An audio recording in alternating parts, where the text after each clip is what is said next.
Another aspect of bad broker behavior has to do with something we talked about before on conflicts of interest, which has to do with the representations that a broker will make with regard to their relationships with insurance companies when in fact their relationship is poor. Very challenging for all brokers when they have a bad relationship with a really competitive insurance company, and the best brokers at the very least are silent on this issue. But bad brokers will actually try to make a case that they have a good relationship with an insurance company with whom they really don't have a good relationship. And if they can succeed in convincing the client to allow that broker to approach that insurance company, they can end up with a declination, which again serves the interest of the broker in preventing any other broker from having access to that insurance company, but obviously it doesn't help the client. The bad broker behavior can be exhibited in a story that I heard. And again, this exhibits how brokers sometimes won't be candid about their relationships with insurance companies.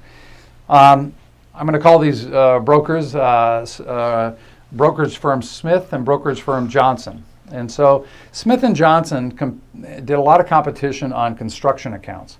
They weren't too far apart. They were fairly well known in the community, and so they went head to head quite often.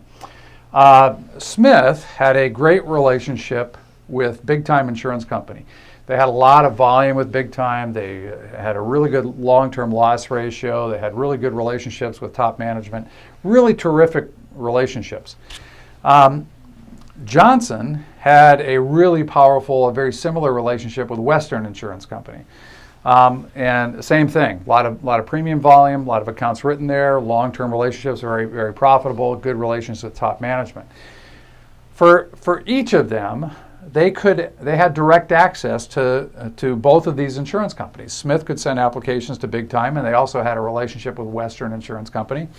Johnson could send applications to Big Time, and of course they had a great relationship with Western.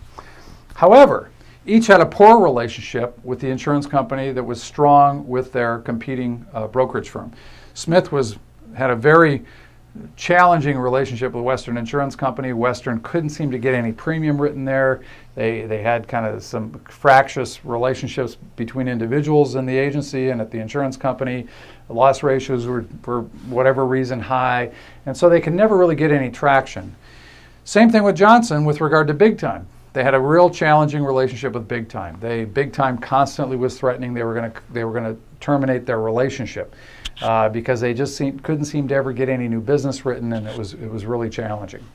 However, when Smith and Johnson were asked to compete against each other on construction accounts, they would both list as their top two choices for insurance companies Big Time and Western.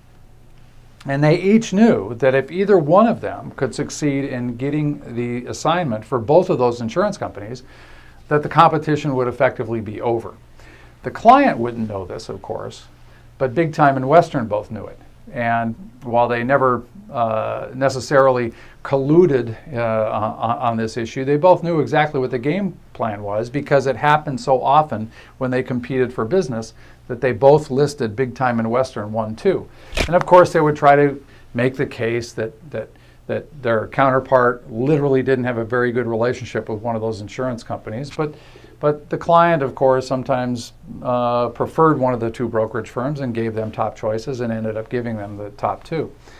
This really, when it did happen that one of these agencies was assigned both of these insurance companies in competition, it really served both of their purposes, because in these situations, when one of the two brokers had access to the two insurance companies, both brokerage firms knew they didn't have to work that hard. They knew if the other broker had both insurance companies and the broker without those two insurance companies had some lesser insurance companies, they pretty much knew the competition was over, so neither broker would have to work all that hard to win the bid. And of course, the situation when reversed would be the same thing. One broker would feel they were basically guaranteed to win, and the other broker knew they had a very, very difficult time. So there wasn't the strong incentive for either one of them to work really hard, and so the competition was defeated.